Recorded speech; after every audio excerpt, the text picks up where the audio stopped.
Hello friends, good morning. मैं हूं MJ. Friends, बारिश का मौसम चल रहा है। अभी बारिश की सीज़न में जनरली हम इंसानों को भी सर्दी, खांसी, जुकाम और कोई और बीमारी हो सकती है। वैसे ही हमारे पौधे को भी बारिश में प्रॉब्लम हो सकती है। यानी कि अगर आपकी इम्यून सिस्टम अच्छी हो तो आपके बीमारी लगने के चांसेस कम हो जाएंगे, लेकिन अगर आपकी इम्यून सिस्टम खराब हो तो बाद में आपकी तबीयत खराब ज़्यादा हो जाएगी। तो ये चीज़ फ्रेंड्स हमारे पौधे में भी एप्लीकेबल होती है। मॉनसून की सीज़न में सबसे पहला जो प्लांट के ऊपर जो प्रॉब्लम क्रिएट होता है वो है फंगस का। बाद में दूसरे डिजीज़ जैसे कि थ्रिप्स लग सकते हैं, माइट्स लग सकते हैं, वाइट फ्लाइज जैसी बीमारी लग सकती है। तो ये जो इंसेक्ट्स है, ये इंसेक्ट्स आपके प्लांट्स के ऊपर अटैक करेंगे और आपके जो प्लांट है वो स्ट्रेस में आ जाएंगे, बीमार हो जाएंगे। ये पहला रीज़न हो गया, जो बाहरी रीज़न हो गया, यानी कि आउटर रीज़न हो गया, जिसकी वजह से आपके जो पौधे बीमार हो सकते हैं। अब अंदरूनी रीज़न, यानी कि जो प्लांट अगर आप रिपोर्ट करते हो, रिपोर्टिंग के बाद आपका प्लांट स्ट्रेस में आ जाता है, अगर आपने रूट प्रूनिंग की है, अगर आपने ये सब नहीं किया है लेकिन बारिश का पानी लगातार आपकी प्लांट की मिट्टी के अंदर जाता रहा है, ये सब रीजंस होते हैं, अंदरूनी रीजंस, जिसकी वजह से आपके जो पौधे हैं वो स्ट्रेस में आ सकते हैं, यानी कि बीमार हो सकते हैं। तो मैंने बाहरी रीजन और अंदरूनी रीजन, ये दोनों रीजन मैंने आपको बताया जिसकी वजह से आपके जो पौधे हैं ये मॉनसून की सीजन में बीमार पड़ सकते हैं, स्ट्रेस में आ सकते हैं। अब इसका सॉल्यूशन क्या है? देखिए फ्रेंड्स, हर एक सीजन जब एक्सेसिव हो जाती है, हद से ज्यादा वो खराब हो जाती है, तब हमारे पौधे बीमार पड़ सकते हैं।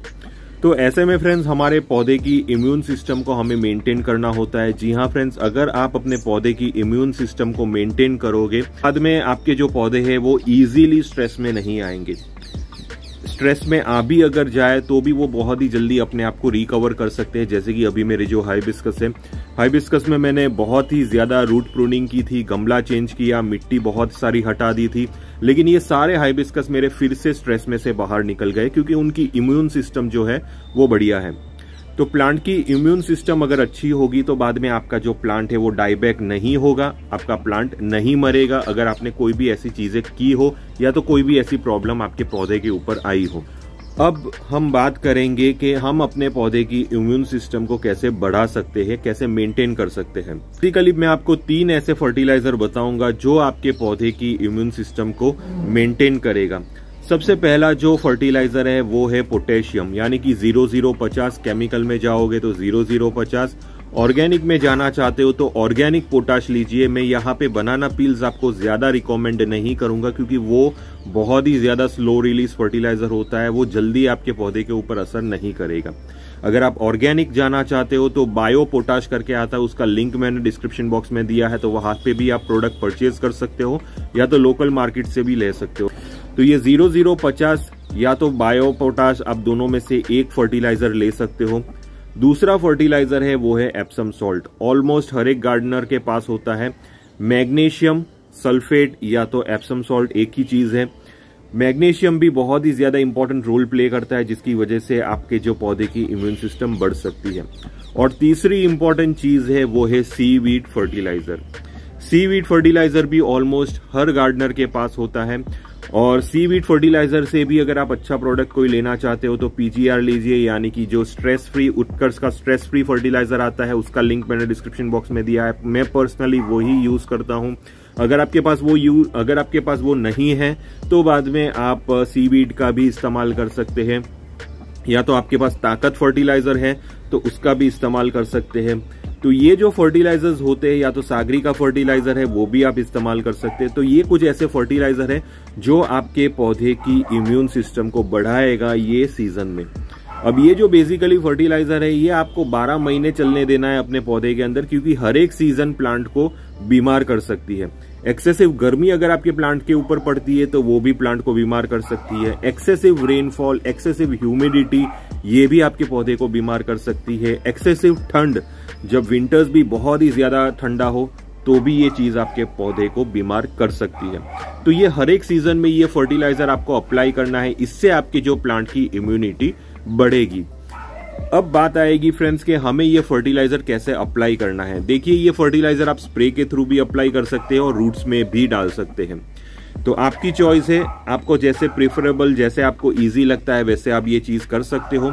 मैं बेसिकली अपने पौधे के ऊपर इसका स्प्रे करता हूँ और कभी कभी 15-20 दिन में एक बार मैं अपने पौधे के अंदर रूट्स में भी डाल देता हूँ। तो मैं दोनों तरीके से यूज़ करता हूँ। एवरी वीक ये फर्टिलाइजर प्लांट के ऊपर जाना चाहिए। अभी मानसून की सीजन चल रही है तो रूट्स में डालो तो अच्छा रहेगा, क्योंकि स्प्रे करोगे तो बाद में वो धुल जाएगा। तो क्वांटिटी फ्रेंड्स हमें बस 1 ग्राम लेना है। 1 ग्राम हमें 0050 लेना है, या तो बायो पोटाश ले सकते हो। बाद में फ्रेंड्स आप मैग्नीशियम सल्फेट भी 1 ग्राम ले सकते हो। और ये जो सीवीड फर्टिलाइजर है वो 1 ग्राम या तो 1 ml, जो भी आपके पास हो अवेलेबल, जैसे कि आपके पास लिक्विड फॉर्म में हो या तो ग्रेनुअल फॉर्म में हो, कोई भी हो, 1 ग्राम या तो 1 ml के हिसाब से ले लीजिए। तीन को मिक्स करके आप एक साथ स्प्रे भी कर सकते हो, या तो आप अपने मिट्टी के अंदर डाल सकते हो।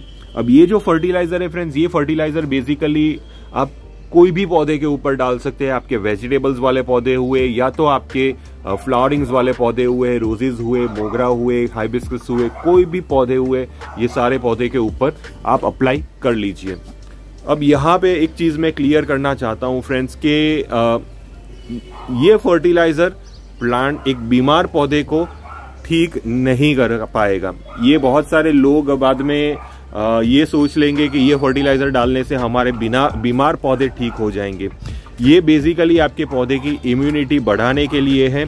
यानी कि अगर आपका पौधा हेल्दी हो अभी और आप चाहते हो कि मॉनसून की सीजन में ये ज्यादा खराब ना हो, तो बाद में ऐसी कंडीशन में आप ये फर्टिलाइजर अप्लाई कर सकते हो। लेकिन अगर आपका पौधा ऑलरेडी बीमार हो चुका है, आपके पौधे के ऊपर ऑलरेडी डिजीज लग चुकी है, जैसे कि फंगस लगा है या तो कोई भी दूसरा पेस्ट लगा है, तो ऐसे में आपको उसका ट्रीटमेंट पहले करना है। जैसे कि फंगस लगा है तो फंगस का ट्रीटमेंट करना है, फंगीसाइड स्प्रे करना है। अगर आपके प्लांट के ऊपर कोई डिजीज लगी हो, जैसे कि थ्रिप्स, मेलीबग्स या तो कोई भी दूसरी डिजीज लगी हो, उसका ट्रीटमेंट यानी कि इंसेक्टिसाइड आपको पहले स्प्रे करना है। और अगर आपने कोई रूट प्रूनिंग वगैरह की हो, आपके प्लांट के ऊपर ऐसा स्ट्रेस आ चुका हो कि आपने पॉट चेंज किया हो, रूट प्रूनिंग की हो, तो उसके लिए आपको रूट ट्रीटमेंट पहले करनी होगी। रूट ट्रीटमेंट के लिए आपको ह्यूमिक एसिड और फंगीसाइड का एप्लीकेशन रेगुलरली वीकली बेसिस पे करते रहना है।